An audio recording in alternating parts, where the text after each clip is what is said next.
Conhecer os direitos conquistados e reivindicá-los quando for necessário. É por esses e outros motivos que hoje é celebrado o Dia do Consumidor. No Repórter PUC de hoje, vamos esclarecer pontos importantes sobre direitos do consumidor e entender como a internet está mudando o nosso jeito de fazer compras. Hoje é quinta-feira, 15 de março, e começa agora mais uma edição do Espaço PUC.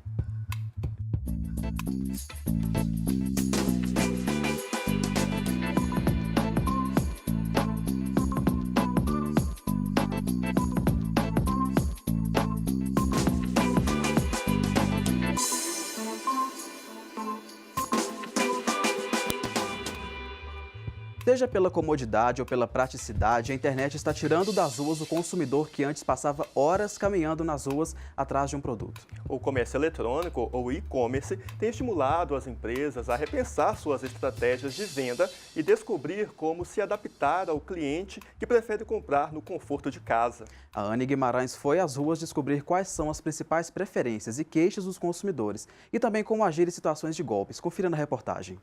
As compras pela internet já se transformaram em um hábito para os brasileiros.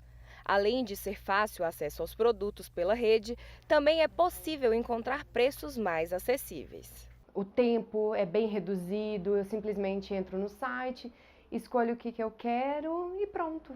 Eu gosto pela comodidade. Apesar da Damares ter tido boas experiências com as compras online, existem pessoas como a Gisele que não confiam em nenhum site. Hoje eu não faço mais pelo fato das clonagens de cartão.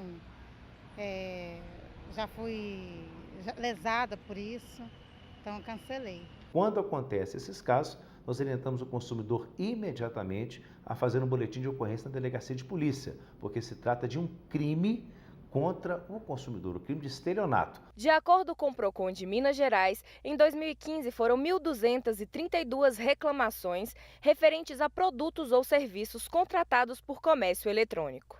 No ano seguinte, 2016, foram 1.311 reclamações. Já em 2017, o número sofreu redução, fechando o ano com um total de 911 ocorrências. Mas o Procon alerta para o grande número de consumidores que vem caindo em golpes de sites falsos. O consumidor abre esse site através de mensagens que recebe no seu celular, no seu e-mail, pelas redes sociais. E como é um site falso, ele captura os dados do consumidor, ele orienta o consumidor a fazer o depósito, o pagamento de determinada conta, mas não entrega o produto. Nós não sabemos onde está esse fornecedor, não tem um telefone de contato que atenda, o endereço que é fornecido é endereço falso. O Reclame Aqui é um site brasileiro de reclamações sobre atendimento, compra, venda, produtos e serviços. A ideia é promover a comunicação entre consumidores e empresas. O site disponibiliza ranking das empresas com maior número de reclamações e as bem avaliadas pelos consumidores nos períodos de 1 ano e a cada 30 dias. Desconfiar sempre de preços abaixo do preço de mercado e jamais acessar esses sites através de links que são encaminhados para ele pelo seu celular, pelo seu e-mail ou pelas redes sociais. Para ajudar a esclarecer mais sobre esse assunto, nós recebemos aqui hoje o Eduardo Macedo, advogado especialista em direito do consumidor. Também recebemos o especialista em e-commerce, Bruno Camargos, que vai conversar com a gente sobre como as empresas estão se adaptando ao comércio eletrônico. Sejam muito bem-vindos ao Espaço PUC, muito obrigado. Então, Bruno, vou começar. Como que o comércio está se adaptando a essa era tecnológica? Na verdade, o que tem acontecido é uma mudança do consumidor, né? Nós, enquanto pessoas, mudamos os nossos hábitos. A internet é que favoreceu isso. E, de fato, os comércios, as lojas têm que se adaptar, porque hoje as pessoas querem conveniência, querem agilidade, querem preço. E na internet é muito mais fácil você comparar, né? Preço, principalmente.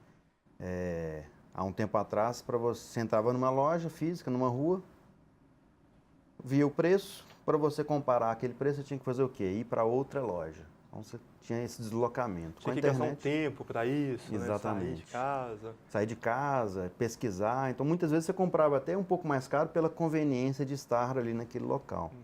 Com a internet, não tem mais esse tempo, né? Você abre uma nova abinha no navegador, pesquisa o mesmo produto e compara preço. Então, de fato, a internet mudou completamente a forma como as pessoas compram. Pois é, e quais são as estratégias que as empresas podem usar para poder chegar nesse consumidor que está na internet, que prefere comprar do sofá de casa, por exemplo? Legal. Uma boa pergunta. A primeira coisa que as empresas têm que fazer é ter uma loja virtual. Em alguns casos, a empresa nem tem essa loja, mas tem um canal de comunicação. Um WhatsApp, um Instagram, uma página no Facebook, um site, um blog. Depois de fazer isso, de ter um lugar onde as pessoas vão acessar, é entender qual que é o perfil do seu consumidor. Então, se o seu consumidor é mais jovem, ela tem que fazer uma propaganda específica para o público mais jovem. Se o seu consumidor é um pouco mais velho, conseguir identificar ali aquele perfil e fazer uma propaganda específica para aquele perfil. Então, as duas grandes fases são ter um local, que seja o site, o e-commerce ou uma página, e depois fazer propaganda na internet para conseguir falar com esse público. Uhum. E aí, Eduardo, surgem novas implicações jurídicas, né? Uma nova forma de se relacionar das pessoas, né, com a internet. Exatamente. A gente passa a ter problemas jurídicos que não tinham antes, com a barreira, né, de você estar fazendo negócios online, né, com todas as implicações que daí decorrem. Mas a legislação tem evoluído, né? Existe um decreto específico para compras online, chamado decreto do e-commerce, e o Marco Civil da Internet também dispõe sobre direito à intimidade, então o consumidor está respaldado também pela legislação. Pois é, a gente já ouviu falar sobre o Marco Civil, né? Mas esse decreto, pelo menos para mim, ele é novidade. Do que trata esse decreto? Esse decreto, ele regulamenta o Código de Defesa do Consumidor para as compras online. Ele é específico. É específico para isso?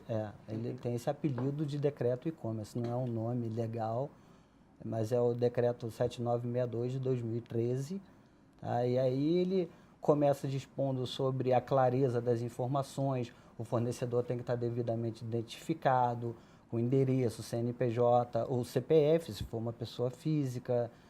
E aí as condições, todas as condições, né, contratuais, o preço, claro, meios e formas de pagamento. Então ele disciplina o Código de Defesa do Consumidor para as vendas online.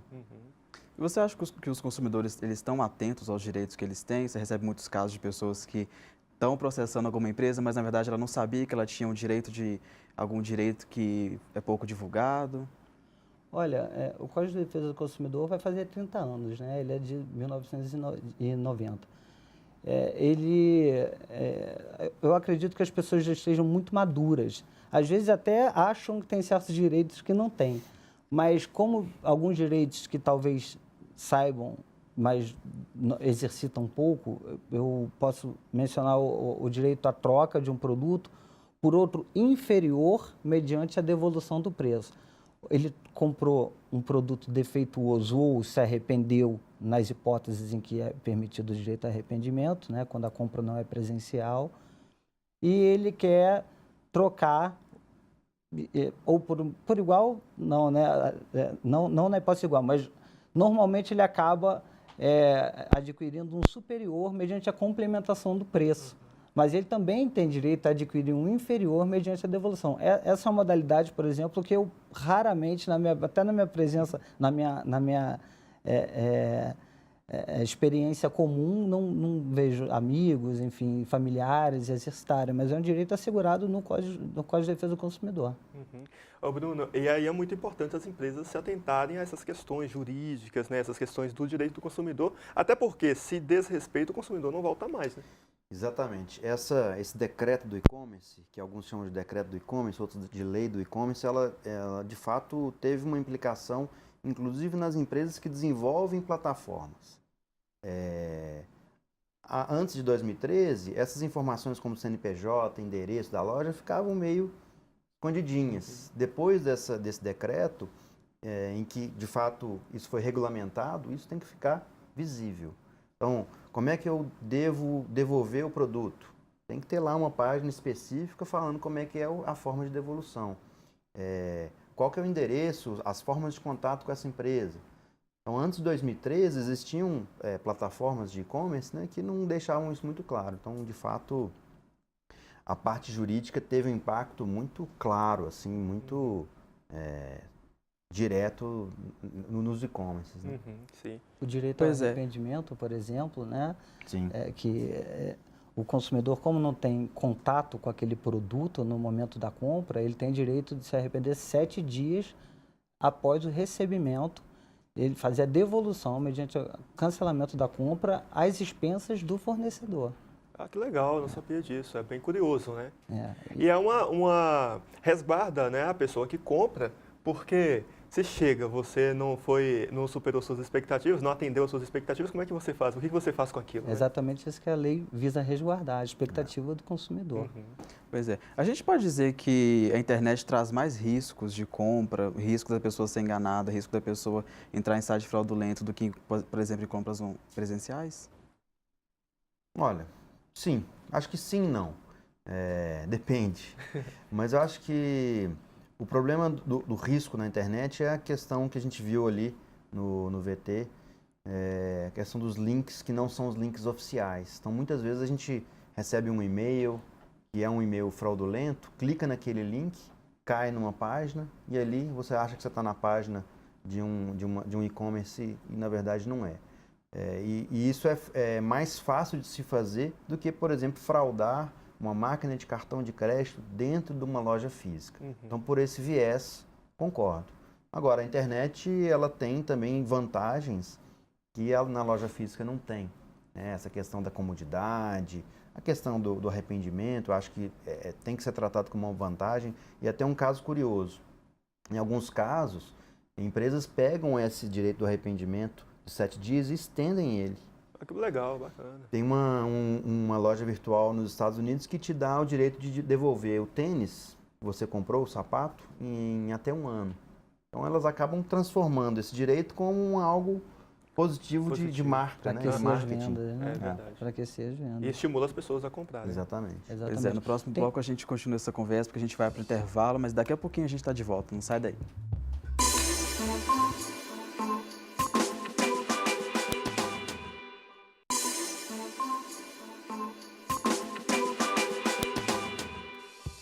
O Espaço PUC está de volta e nós voltamos a conversar aqui no estúdio sobre direitos do consumidor. Comprar online sempre gera muitas dúvidas em relação a políticas de troca, devoluções e condutas das empresas. E para ajudar a entender algumas questões, nós pedimos aos telespectadores que comentassem as suas dúvidas na página da PUC TV Minas no Facebook. Vamos ver algumas delas. Bom, o Guilherme Pereira está perguntando. Ele enviou 2 gadgets assistência há exatamente 1 mês e até hoje não foi entregue. Caso os Correios não entreguem ao destinatário e também não me devolvam por algum motivo, o vendedor deve me ressarcir? Como é que uma dúvida funciona jurídica, né? Sim. Bom, ele primeiro tem que tentar entender onde houve essa falha, se ele quer os gadgets de volta, né? Que às vezes ele está mais interessado em tê-los de volta do que exatamente num ressarcimento por um igual, ou de mesma qualidade, ou até numa indenização. Mas ele tem direito, sim, a ressarcimento. Agora, é até interessante isso porque, por exemplo, no caso de falha em transportes, né, quem que é responsabilizado por isso? Quem vendeu ou a empresa que está transportando? Como que funciona? O Código de Defesa do Consumidor ele prevê a solidariedade, tá, entre os fornecedores que participam dessa cadeia de consumo. Então, o transportador também é responsável, mas normalmente o consumidor não sabe quem está transportando. No caso dos Correios é mais fácil. É mais fácil, Mas numa venda em loja comum ou numa venda online, ele não sabe quem vai transportar. Então, ele tem direito aí diretamente no vendedor, no fornecedor com quem ele fez a relação. Segunda pergunta é da Adriana Sadri. Se a transportadora realizar 3 tentativas de entrega do produto na minha casa e não conseguir, qual providência eu devo tomar? É permitido que eles cancelem meu pedido? Não, a compra está feita, né? Se ela é quem não está acessível, se o fornecedor não está conseguindo entregar por culpa dela, né? Então ela não faz direito à rescisão do contrato. Agora, se há algum problema do transportador, aí sim, se o fornecedor não cumpriu o prazo de entrega por culpa própria, que não possa ser atribuída a ela ou a terceiros, né? Então ela tem direito sim à rescisão também. Pois é. Terceira pergunta do Anderson Roland. não sei pronunciar o nome dele. Posso desistir da compra enquanto meu produto não chega? Quantos dias tenho para devolver o produto depois que ele chegar, independente do motivo? Excelente pergunta, porque está dentro daquilo que a gente falou. Se a compra for online, sim. Se ele tiver ido no balcão de uma empresa, de uma loja, tiver tido acesso ao produto e lá ele celebrou o contrato e vai ser entregue um fogão, uma geladeira que ele não pode transportar imediatamente, ele não tem direito a arrependimento, a não ser que o produto venha defeituoso ou não seja respeitado o prazo de entrega. Sim. Então lá, dúvidas jurídicas sanadas. Vamos falar agora um pouquinho de marketing com o Bruno aqui. Bruno, quais são os maiores desafios que as empresas enfrentam para poder, né, difundir aí seus produtos, principalmente na internet? A gente sabe, né, André, que youtubers estão divulgando os produtos, né, tem ali aqueles anúncios destinados com base em algoritmos. Quais os maiores desafios que as empresas encontram? O maior desafio, eu colocaria como único, é encontrar o que a gente chama em inglês de Product Market Fit, em português, o encaixe do produto com o mercado. Então, traduzindo isso, eu tenho uma loja de bolsas. Minha loja de bolsas vende bolsas e eu não sei exatamente qual é o perfil das minhas compradoras. Ou às vezes eu sei na minha loja física, mas eu não sei onde esse perfil das minhas compradoras na loja física estão no online. Então, para mim, o maior desafio é esse. É encontrar o encaixe do produto com o mercado. Entendi. Como é que eu vou acessar esse perfil de compradora na internet, já que eu não consigo vê-las? Né? Então, se minha bolsa é para um público de 30 a 50 anos, pessoas que são mais descoladas, como é que eu vou fazer anúncios específicos para atingir essas pessoas? Então, na minha opinião, esse é o maior desafio.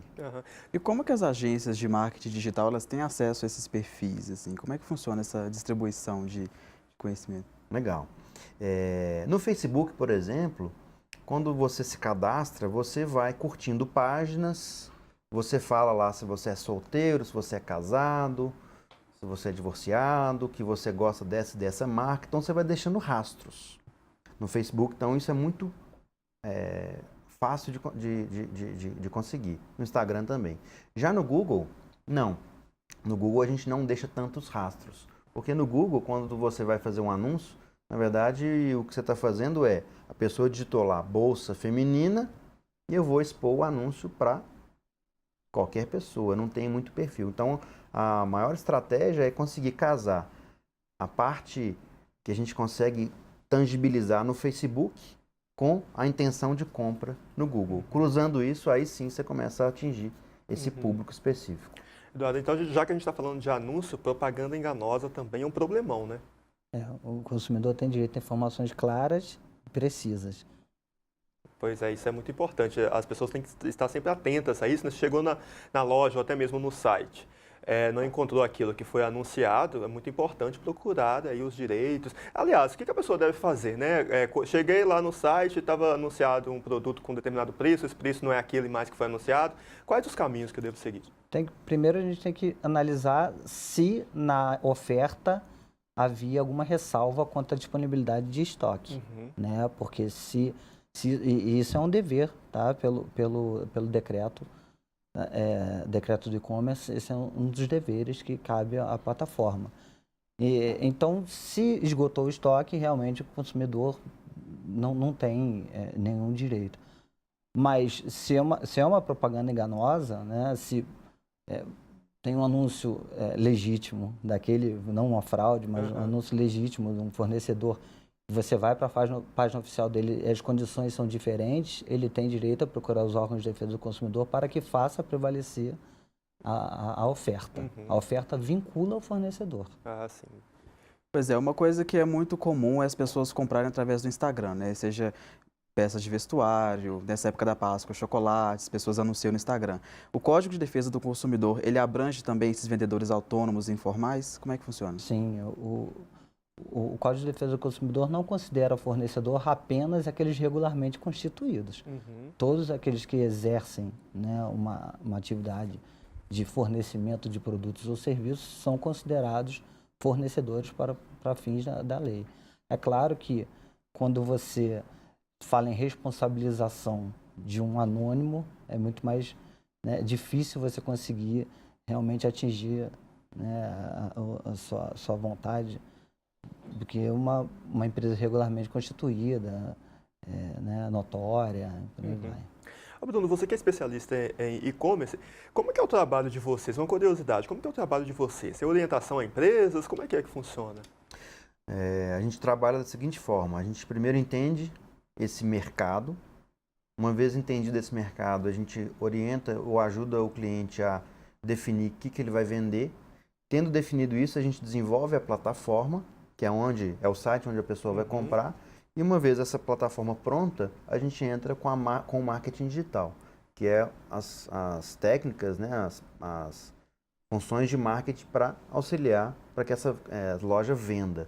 É muito importante isso porque existe um mito do e-commerce no Brasil de que ficar rico com loja virtual é fácil, e não é. A gente tem que tratar, né? Dá um trabalho. A gente tem que tratar isso como um novo negócio, como um negócio igual a abrir uma loja física. Pois aí, dá muito trabalho. E a procura de empresários que querem trabalhar com e-commerce, é grande a procura? Como que é? É grande e a tendência é só aumentar, porque o consumidor mudou. Se o consumidor mudou, não tem mais...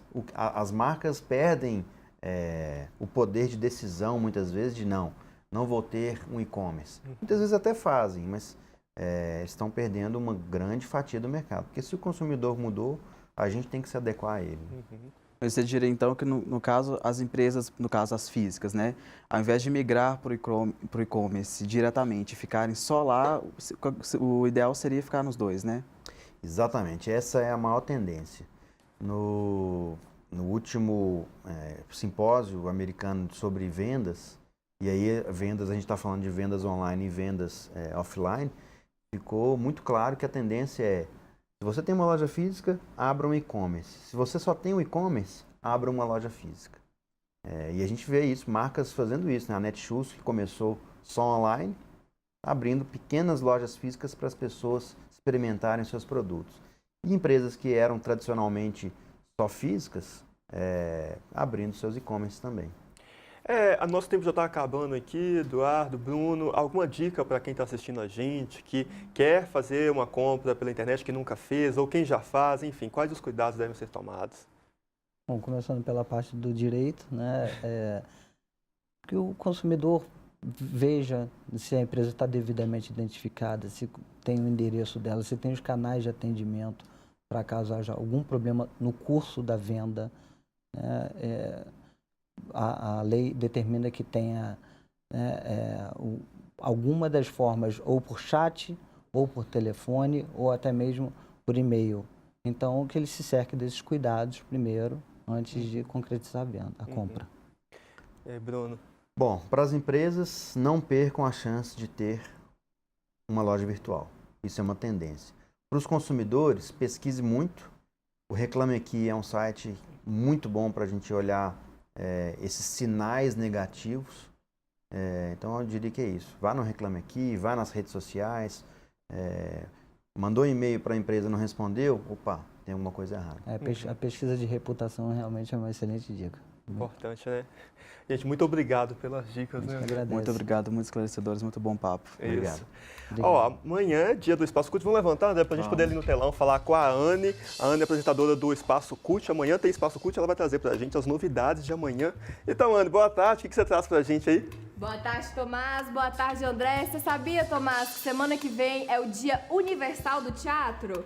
Então, o Espaço CUT já vem trazendo atrações teatrais para amanhã. Amanhã nós vamos receber aqui no estúdio a Companhia de Teatro Nenhuma e o Grupo de Teatro Maria Cutia, que apresenta nesse sábado o espetáculo Brincante na Roda, no Museu dos Brinquedos de BH. Eu espero vocês amanhã, hein? Não percam. Eu não sabia, mas amanhã com certeza a gente vai estar te acompanhando aqui. Obrigado, Anne. Tchau, tchau. E o Repórter PUC de hoje fica por aqui, mas na semana que vem tem mais. E se você quiser rever essa ou outras edições do programa, é só acessar o canal da PUC TV Minas no YouTube. Muito obrigado pela sua companhia e até a próxima.